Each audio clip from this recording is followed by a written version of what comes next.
Here we're at a house that was exposed to the crown fire that extends all the way around except for down the canyon from the house. And the first impression when you walk in here is that the crown fire obviously caused this house to burn down, and that this house didn't stand a chance. But the one thing I want to point out right away is that there's quite a distance, well, there is a distance of clearing between the trees and where the house is located. And I also want to point out the things that are remaining, the things that are unconsumed in this scene that are between the house and the crown fire as we pan across. There's absolutely no doubt but what this was an intense fire environment at the time that it burned. It burned extremely intensely. Now we'll go up and we'll take a look at those things that still remain between the destroyed house and the crown fire to see if we can get a sense of maybe what the heat exposure was to the house from this crown fire, and maybe get a clue as to, at least categorically, what burned this house down. As you can see, we've got things that are left between the house and this crown fire, and that can give us a clue as to what the exposure was to the house from the crown fire. That is, how much heat the house was getting from this crown fire. The first thing we'll look at is this rototiller. And the thing that I concentrated, well, the first thing that I did was I made sure that the rototiller wasn't moved out here after the fire. So the indication there is the stuff that is unburned right in a line up there. So I determined that this was here during the fire. They had moved it out because it's got gasoline in the tank, still has gasoline in the tank. And one of the things that I noticed was the foam hand grips. They're somewhat melted, but they're not totally melted. And the plastic in the ends are not melted, and nor is this plastic brake grip melted. And these are highly vulnerable to high intensity heat. They would have been dripping off, they would have totally been melted away. The next thing that I looked at to give me a clue as to how much energy, and oh, by the way, let me just mention that this rototiller is about 40 feet from the house, and it's about 45 feet from where the first trees are for the crown fire. So this didn't receive enough heat to melt the things that are highly sensitive to the heat.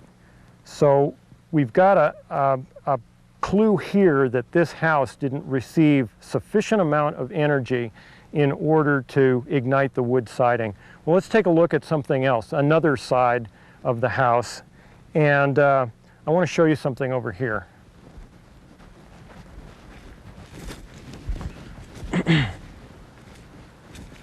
Now, 9 days ago, this was wilted and green. That is the strawberries and the tomatoes, and there's a gradient here. There's a diminishing amount of scorch all the way to just nothing but wilt in this garden. Here, close to the crown fire, we've got the plants scorched and burned.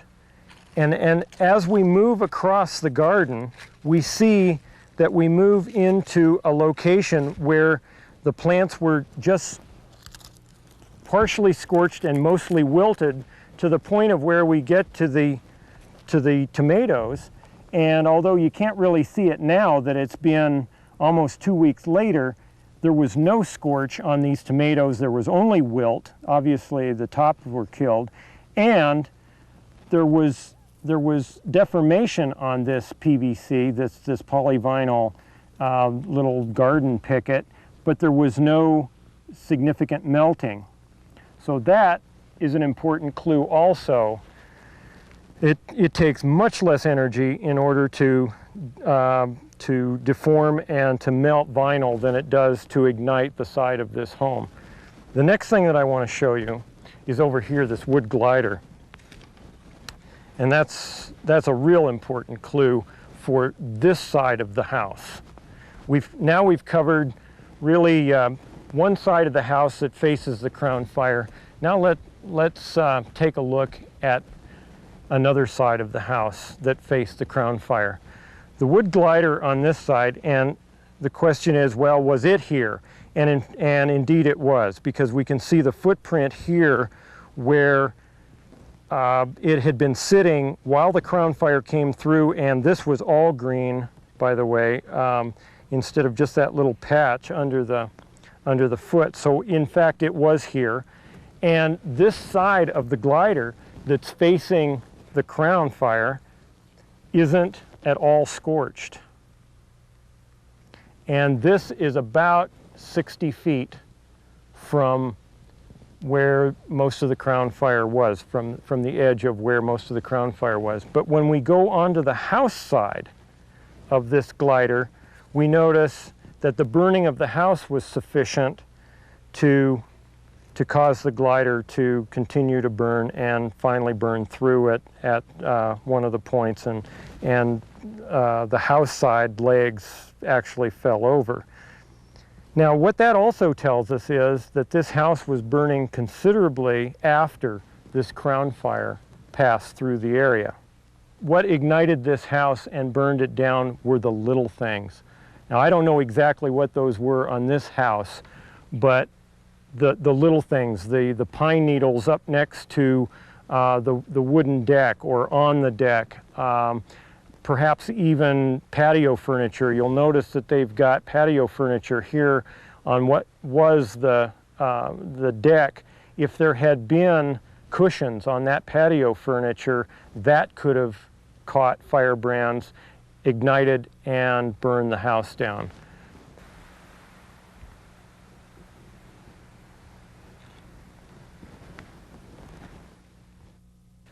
As you can see, the crown fire came down the creek and was a pretty continuous crown fire. Came across in front of the house over here, as well as on this side roughly to the west of the house. It's a pretty extensive front of crowning. Don't know exactly when each of the locations crowned, but it's a pretty good exposure. But the one thing that gives us a clue that the house was of sufficient distance from the crown fire is that there is some remaining vegetation that's unconsumed. It's certainly scorched, but it's unconsumed, which gives us a bit of a clue that the house had a chance of surviving, at least from the standpoint of igniting the wood. So let's go up to the house and take a look at what characteristics may have contributed to that survival. Okay. The first thing we've got that we can see is that there's a considerable amount of irrigated vegetation around the house. Also, you can see in this particular area we've got a rock berm. It's non-flammable. We've got the sidewalk all the way around, and up in here next to the house we've got vegetation that doesn't really represent fuel. These irises here really don't represent a fuel, even though we've got wood right here. Nevertheless, these were irrigated, and yes, they wilted and have since, over the last 9 days, turned yellow. In other words, we can still have plants next to our house without them necessarily being fuel.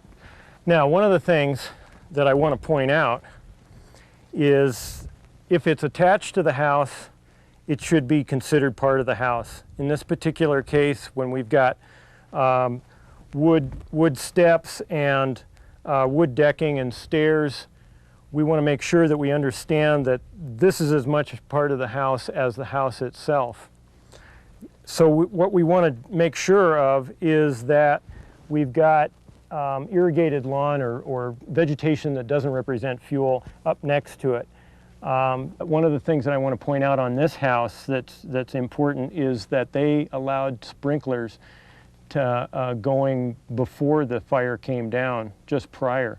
So there was a great deal of this that was wet. This is an important point because people, if they have the water supply, in fact can put their sprinklers on, wet things down, which definitely inhibits the firebrands, the flying embers that can potentially ignite this.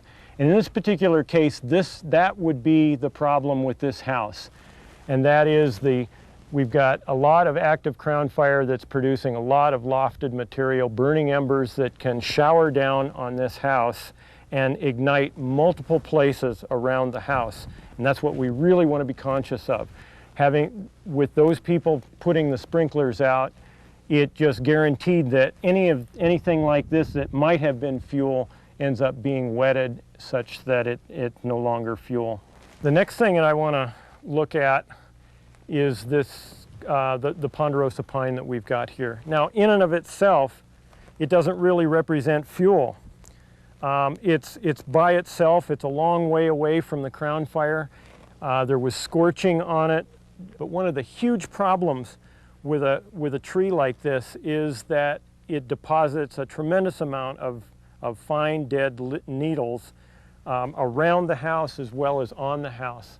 In this particular case, this house has gutters. It has a gutter system which can, particularly on this side of the house where the tree is overhanging the roof, the roof is composition shingle, so that's not a problem with it igniting from needles, but the gutter, if it collects needles, it can ignite from those lofted embers, and it can start a fire right there at the eave edge, right where the roofing comes down.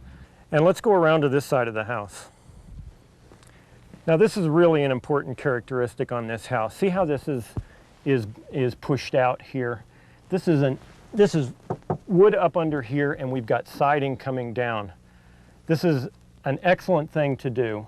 Basically, you just remove all the vegetation, all the potential fuel, and you take it down to something that's totally non-flammable. This is an incredibly vulnerable place on this house if we have any fire underneath here. It's not vulnerable from that big crown fire out there that didn't catch this side on fire anyway, but if we have anything that's burning under here, this kind of a push out really traps fire, and once it can generate even glowing combustion, it's very likely that will penetrate into the house and involve the entire structure. Okay, let's go around to the backside, take a look at the backside.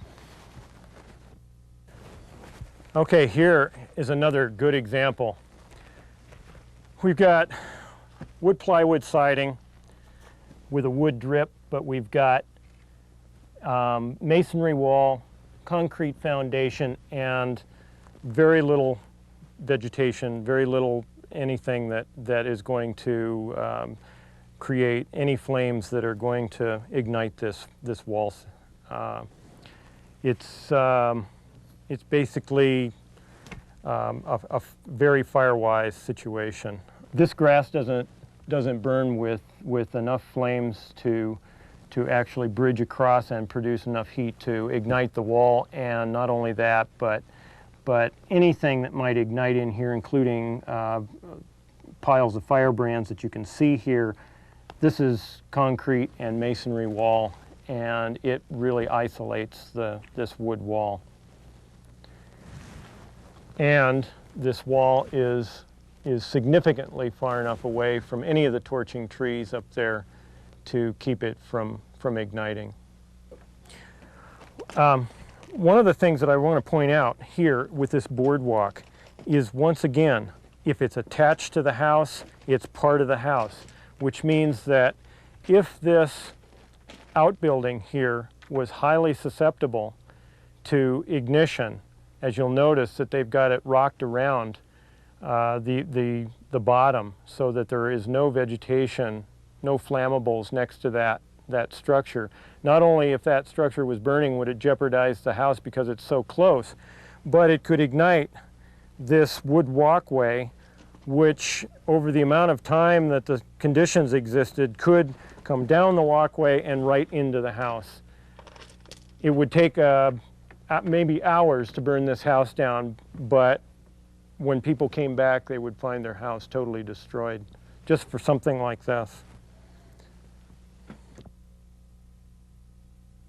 Well, Sonny, here we're at an area of houses before potentially a fire is going to be coming here, and we'll be taking a look at how these structures might fare with fire. We'll start off with this wood pile. Remember before I mentioned that anything that's attached to the home is part of the home. In this particular case, what we're looking at is a huge amount of wood that is cribbed here underneath a protection, but it's pretty much attached. In this particular case, it's to the garage, and this garage is in high jeopardy, even though they've got no vegetation and a rock foundation which protects really the log structure, and we've got quite a bit of clearance from the potential canopy the canopy that might potentially ignite. Nevertheless, we've got the wood pile here that can catch firebrands that are lofted, potentially ignite that, and that pretty well dooms this entire structure. Well, as we go along from the wood pile, which is not a good idea to be where it's at, and we move along, they've been doing some activity in here. And the activity of cleanup is a good idea, but one of the things that really needs to be a concern is to not focus so much out there on the forest that you start missing little things. It's the little things that also matter, and lots of little things. One little thing, for example, might not be a significant problem, but lots of little things, it's a little bit like a crapshoot. A small item is a low probability, but as you increase the number of items that can ignite and potentially ignite the structure from that, you just have a higher likelihood of it burning the whole structure down. So for example, here, there's been wood cutting activity going on, doing some clearing, but a lot of the chips have been left right here underneath the wooden doors. And this potentially, it's pretty dry material, and it's been broken up so that it potentially could be an ignition bed for firebrands, for those lofted burning embers. And if this flames, it can begin then to catch in this treated lumber. And it may not burn right away, but because of the way the door is here, it can begin to burn in the cracks, burn on both sides of the door, and a few hours later, consume the structure. They've put rocks in along here that help out with regard to, potentially blocking fire from coming in here. But one of the things they haven't done is they haven't screened under this decking.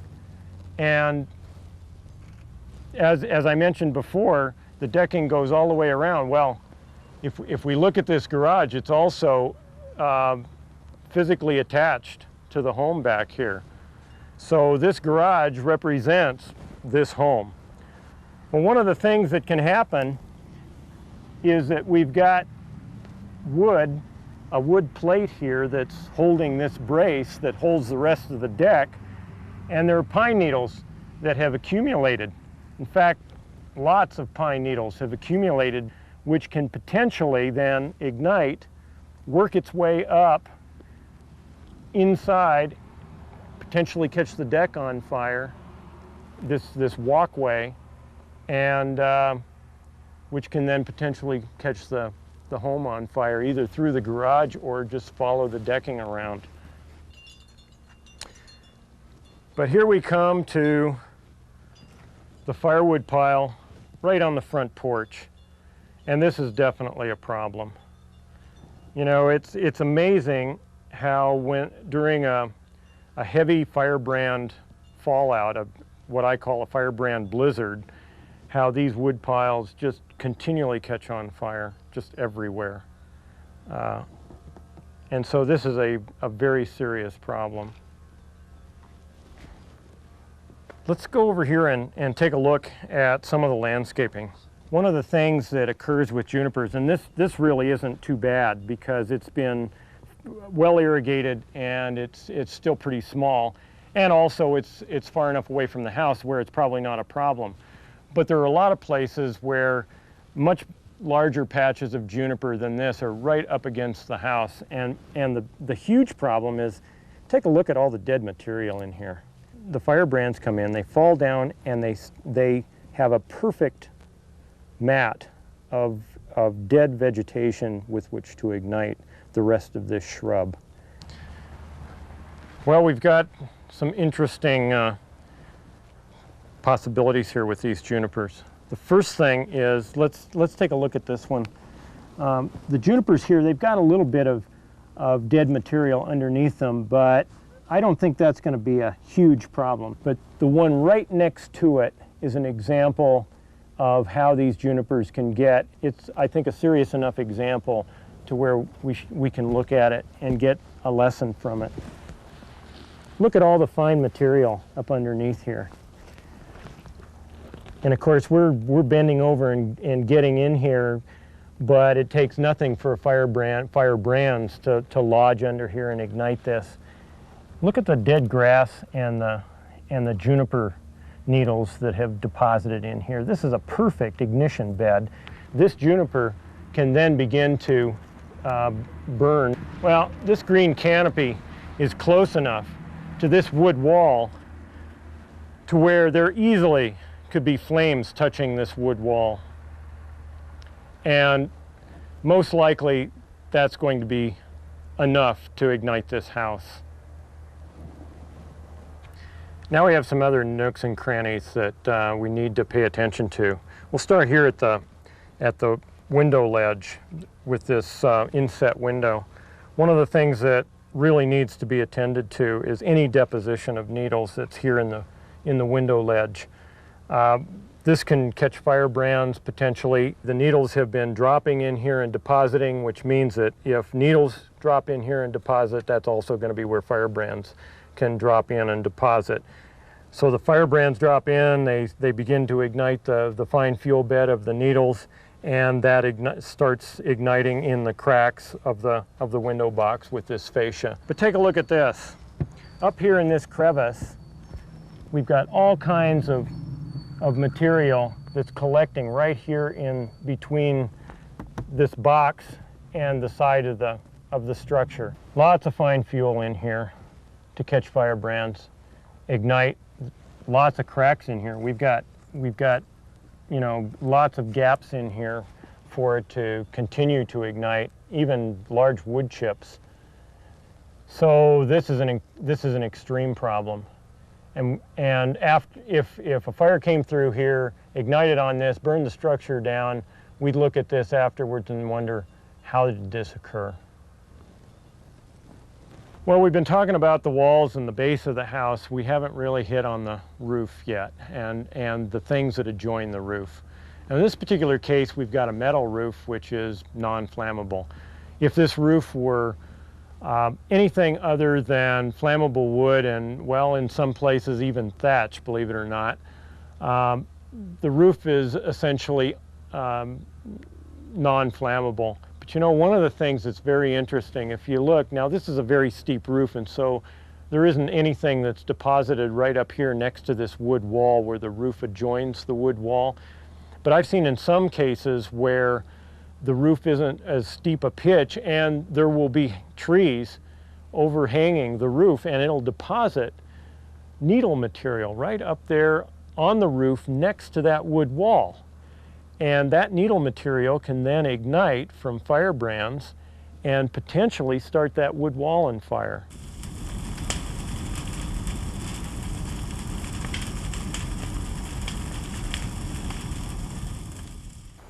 Most of the destroyed homes that I've examined didn't ignite from the big flames of the crown fires that passed through the area. They've mostly ignited from the small ignitions on and around the home. That means that the homeowner can do the things that are necessary to help their home survive those wildfires.